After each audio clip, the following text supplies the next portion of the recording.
Hello student, welcome to our channel CS engineering Gyan. आज के 11th के ट्यूटोरियल में हम लोग देखने वाले हैं argument and parameter in Python. तो आर्ग्यूमेंट क्या होते हैं, पैरामीटर क्या होते हैं, इसमें बहुत कंफ्यूजन रहता है बच्चों को कि आर्ग्यूमेंट क्या है, आपके पैरामीटर क्या है। तो हम लोग यहाँ पर देखेंगे सारा process. So both argument parameter are variables constant pass into the function. The difference is that मतलब आपका जो वेरिएबल है एज अ वेरिएबल ही होते हैं आपके, या हम कांस्टेंट बोल सकते हैं।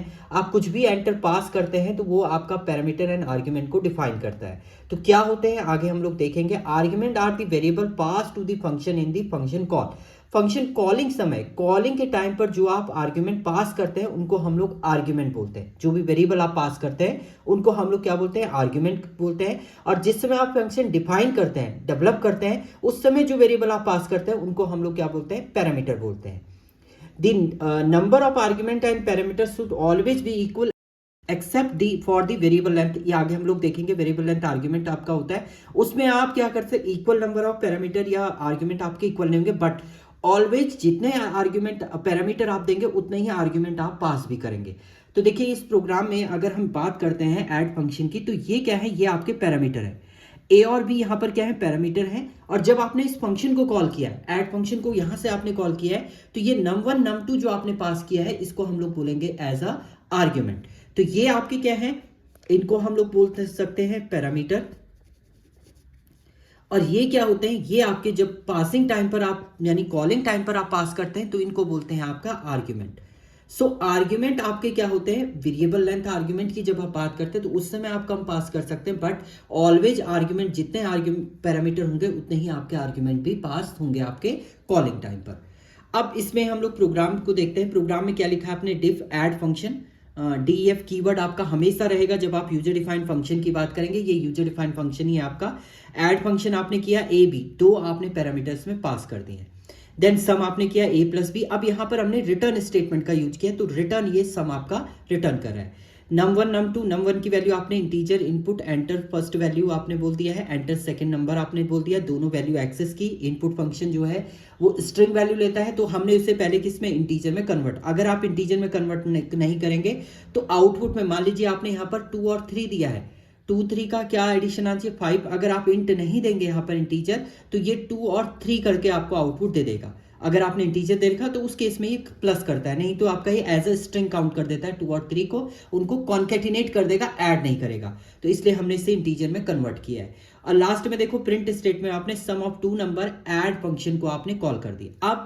अब हम इस प्रोग्राम की बात करें तो सबसे पहला कौन सा आपका लाइन जो है एग्जीक्यूट होगी, सबसे पहले लाइन एग्जीक्यूट होगी आपकी नंबर 1 में आपसे मांगेगा, फिर आपकी ये वाली लाइन एग्जीक्यूट होगी। उसके बाद आपका प्रिंट स्टेटमेंट में sum of the 2 number add function, इसे आपने num1 num2 जो भी आपने वैल्यू दी है वो यहां पर पास हो जाएगी। num1 की वैल्यू हो जाएगी a में और num2 की वैल्यू हो जाएगी आपकी b में स्टोर हो जाएगी। नाउ इसके बाद क्या होगा आपका a प्लस बी, दोनों ऐड भी सम में, एंड रिटर्न वापस आप इसकी जगह पे आएगा, यानी इस पूरे की जगह पे आपका जो रिजल्ट होगा, जैसे 2 3 अगर आपने दिया है तो 5 आपका यहाँ पर क्या हो जाएगा, रिटर्न हो जाएगा। तो यानी सम ऑफ 2 नंबर आपका 5 ये मिल जाएगा। तो यहाँ पर डिफाइन भी है, देखिए num1 num2 अगर आप बात करते हैं that are the function call and a b are in the function definition. A b आपके फंक्शन डेफिनेशन है, तो num1 num2 आर आर्ग्यूमेंट है, एंड ए और बी आपके क्या है, पैरामीटर यहाँ पर काउंट होंगे। तो इस टाइप से आप पैरामीटर और आर्ग्यूमेंट को डिफाइन करते हैं। तो पैरामीटर आपके क्या होते हैं, जब आप फंक्शन को डिफाइन करते हैं उस समय जो आप वेरिएबल पास करते हैं that called as a parameter. और जब आप फंक्शन को कॉल करते हैं उस समय जो पैरामीटर आप पास करते हैं या जो वेरिएबल आप पास करते हैं that called as a argument. तो ये आपका है आर्ग्यूमेंट एंड पैरामीटर की कंडीशन। नेक्स्ट में हम लोग इनका एक बार डिफरेंस भी देखेंगे आपका। इसके आगे हम लोग इसका प्रोग्राम देखते हैं, इसको हम लोग एग्जीक्यूट करके भी देखेंगे, मैं वहां पर भी आपको कुछ कंडीशन बताऊंगा। तो चलिए प्रोग्राम देखते हैं इसका। ओके, अब हम लोग आर्ग्यूमेंट एंड पैरामीटर का प्रोग्राम देखेंगे। तो प्रोग्राम को करने के लिए आप अपने ऐप को ओपन कर दीजिए, जिस पे भी आप डिज़ाइन कर रहे हैं प्रोग्राम उसे आप ओपन कर लीजिएगा। हम लोग IDE को ओपन कर रहे हैं, यहाँ पर हम लोग न्यू फाइल क्रिएट कर देते हैं। सबसे पहले फाइल को सेव कर लेते हैं। सेव आप सेम फोल्डर पे आपने करिएगा, डॉक्यूमेंट के अंदर हमने फोल्डर बनाया है, इसके अंदर हम लोग इसको सेव कर देते हैं argument .py। By default extension आपका py ही इसमें रहेगा।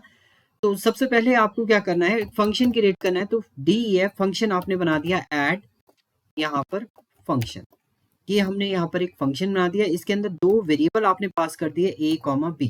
सो these two variable are called as a parameter. जब आप फंक्शन क्रिएट करते हैं उस समय जो वेरिएबल आप पास करते हैं फंक्शन के अंदर, that called as a parameter.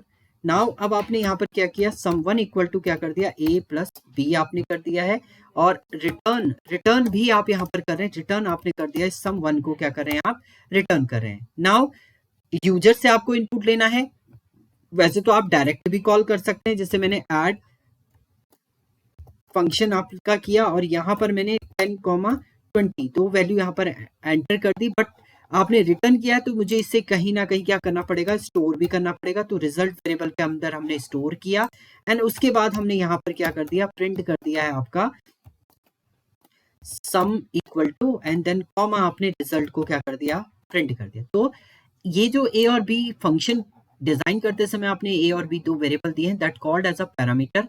और जब आप फंक्शन को कॉल कर रहे हैं उस समय आप 10 एंड 20 दे रहे हैं, इसको हम लोग बोलते हैं आर्ग्यूमेंट। तो यहाँ पर आपने आर्ग्यूमेंट पास किए 10 एंड 20। नाउ सेव करेंगे आप इसे एंड रन करते हैं तो आपका रिजल्ट जो रिटर्न कर रहा है वो क्या रिटर्न कर रहा है, ये 30 आपका यहाँ पर रिटर्न आपका कर रहा है। तो इस टाइप से आप क्या करेंगे, प्रोग्राम डिजाइन करेंगे। इसके अलावा अगर आप यूजर से लेना चाह रहे हैं इनपुट, तो आपने क्या किया, यहाँ पर एक वेरिएबल लिया है num1 equal to int input, और यहाँ पर आप कर देंगे enter first number, enter first number आपने कर दिया। सेम आपने दूसरा num2 लिया, यहाँ पर num2 equal to int input, enter second number आप कर देंगे, यहाँ पर एंटर सेकेंड नंबर आपने किया। एंड देन आप क्या करेंगे, आप प्रिंट में, डायरेक्ट प्रिंट स्टेटमेंट में आप यहाँ पर कर सकते हैं सम वन इक्वल टू आप डायरेक्टली कॉल कर देंगे किसे, ऐड मेथड को। तो यहाँ पर आपने ऐड फंक्शन को आपने कॉल किया और यहाँ पर आपने दोनों पैरामीटर पास कर दिए num1 कॉमा num2, ये आपने पास कर दिए। सेव करेंगे, आप रन करेंगे, देखिए पहले वाले में तो 30 आ गया, फिर आपने 10 और फिर आपने 30 दिया दूसरी वैल्यू, तो आपका यहाँ पर 40 रिटर्न हो गया है। तो यहाँ पर जो आपने ये पास किए हैं ये आर्ग्यूमेंट है, ये भी आपका आर्ग्यूमेंट है, ये आपके पैरामीटर हैं। पैरामीटर आपके इक्वल रहेंगे, सेम रहेंगे, और जितने जो आर्ग्यूमेंट होंगे वही आपके पैरामीटर भी डिफाइन होंगे। इस टाइप से आप रिप्रेजेंट कर सकते हैं आर्ग्यूमेंट एंड पैरामीटर को। Thank you student.